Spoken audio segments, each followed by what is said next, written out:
তাহাতে আদম কহিলেন, তুমি আমার সঙ্গিনী করিয়া যে স্ত্রী দিয়াছ, সে আমাকে এই বৃক্ষের ফল দিয়াছিল, তাই খাইয়াছি। তাহলে কে খাবাইল? কে? পরমেশ্বর। কি হচ্ছে? আদমের সঙ্গে হবার সঙ্গে আর পরমেশ্বর পিতা সদাপ্রভুর সঙ্গে পরস্পর কথা হচ্ছে। তাহলে সেই পরমেশ্বর পিতা আমাদের সঙ্গে আছেন, আত্মা দান করেছেন।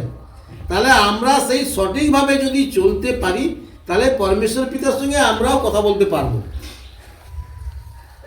সেই পরমেশ্বর পিতার সঙ্গে কথা বলতে হলে আমাদেরকে আগে মনটাকে সরল করতে হবে, আর ব্যবস্থা পালন করতে হবে, আর আজ্ঞা ব্যবস্থা পালন করতে হবে, আর আজ্ঞাও পালন করতে হবে।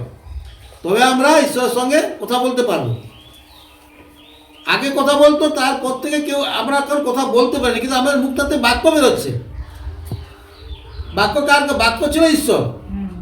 একটু আগে চন্ডীদের দ্বারা শিক্ষা দিল, আদিতে বাক্য ছিল, বাক্য ঈশ্বর। জনের এক জনে আছে না, এই জনে আছে, জনের একে।